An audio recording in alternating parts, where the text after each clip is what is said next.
Hello, everyone. This is Columbine from my blog, Queen of the Waiting Ones, and I'm here now to tell you a little bit about my perspective on immersive polytheism, which is a term that was brought to us by the lovely Camilla Laurentine.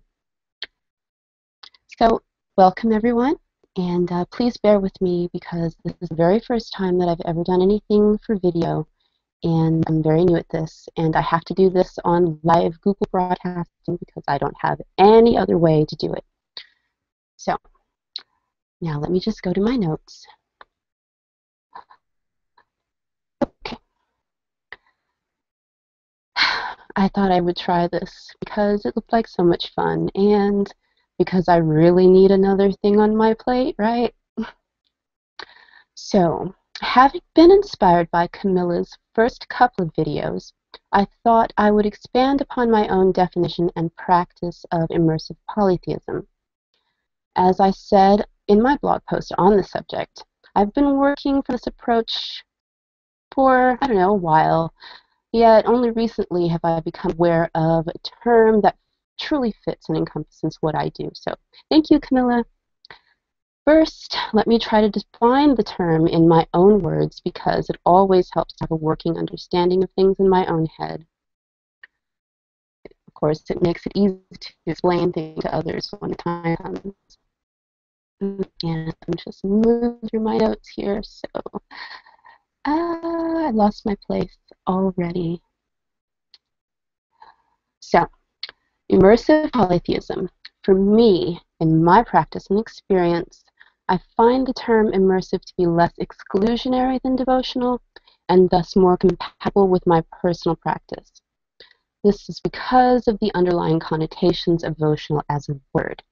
In her latest video, Camilla speaks of the origin of the word devotion, which comes from the Latin devotio, which during the Roman polytheistic era was a specific ritual in which a general would promise himself as a battlefield sacrifice to the underworld gods.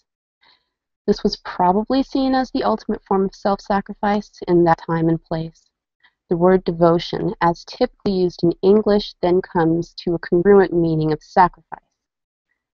While most whom I know claim the term devotional for themselves are not striving to give their lives in battle, I do see kind of distressing trend among some who frame the word in a way that highlight the sacrifices they do make on a daily basis.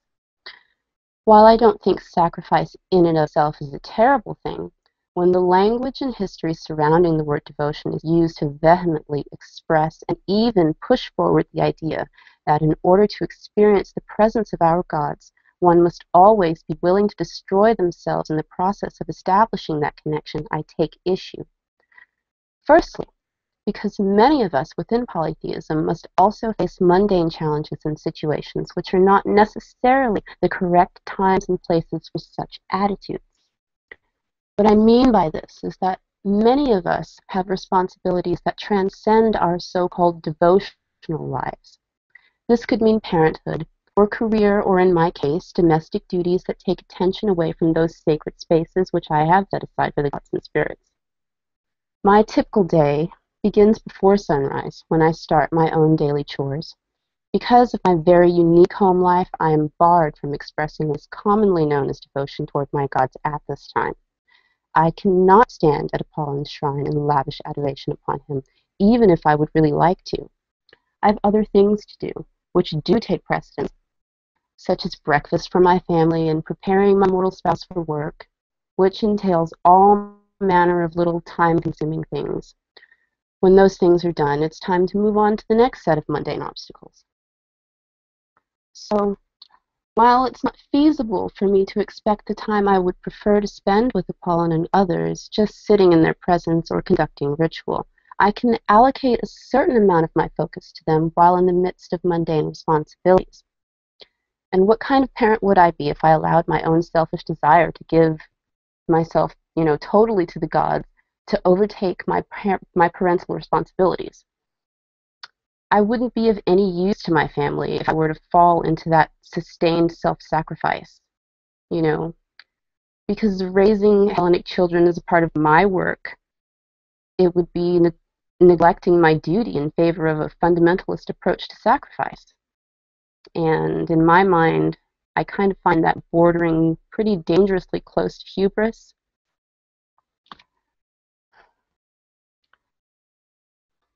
I don't find that the gods are limited to the small spaces that I have set aside for them, nor should they be.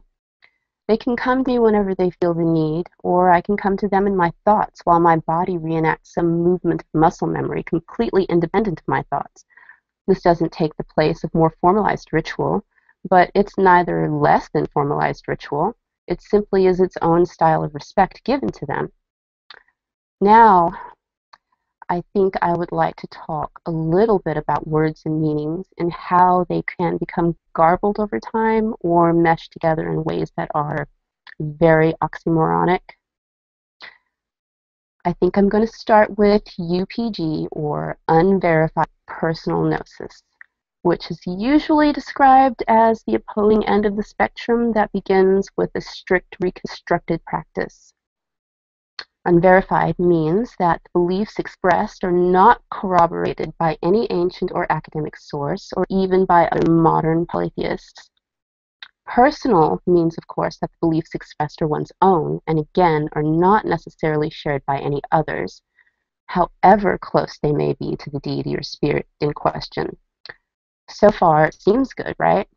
But when we come to the word gnosis, all previous understanding goes flying out the window, because gnosis has a very specific meaning in its original language. Gnosis, in my understanding, is the unified body of knowledge gleaned through the verified and corroborated experiences of many learned polytheists and philosophers from the past. Gnosis is not personal. Gnosis is that which is known and expressed widely and therefore cannot be personal, verified or not. The term is much used in our communities, and I still catch myself using it for the sake of others being able to understand what I'm talking about. But there is, I believe, a better term, one which remains true to its meaning, and this term is doxa, or simply belief. We find doxa within the word orthodoxy, which is typically translated as correct belief or right belief. I will not be discussing orthodoxy as such, but I mention it here in order to frame your understanding of the word doxa. Doxa is what we believe. This can be very personal, or it can be applied to small groups who share similar beliefs and experiences concerning the gods. Within my own group, the Treasury of Apollon, we have a lot of doxa shared between us. This is verified and corroborated by us and by our interactions with Apollon. We're a small group, and we do not claim to be able to impart any significant gnosis upon others, even when our doxa is continually being corroborated by academic sources. It's simply not widely known and therefore cannot be described as common knowledge, which is what gnosis is. All of this is relevant to the discussion of immersive polytheism for one simple reason. When we come to acknowledge our doxa, or UPG for those who still prefer that term, although I have explained why I personally do not like to use it, we can begin the second part of immersion, which is to apply our doxa to our religious lives. It is at this point where strict reconstructionism is no longer the most desired course. When we accept that the gods and spirits may inspire us in ways that are very different from what past worshippers would have known as familiar, we must then integrate those revelations into our practices via the beliefs we hold. When we do this, we can begin a process of spiritual alchemy. That is, we begin to alter the substance and structure of our faiths to form new perspectives, new understandings, and to open our awareness of the gods as real and independent entities, each with their own individual agendas. Agendas which may be vastly different for any given worshiper, because if they are individuals and if we are individuals, then their plans for us will probably be suited for each of us as individuals. And I know there's lots more that I would like to say, but I actually am running out of time.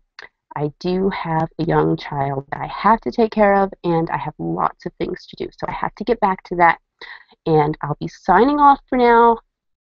Thank you so much for listening, watching, or whatever, paying attention to my probably horrible first video. Anyway, may the gods bless us all with tolerance and communication. So, until next time, thanks so much for watching.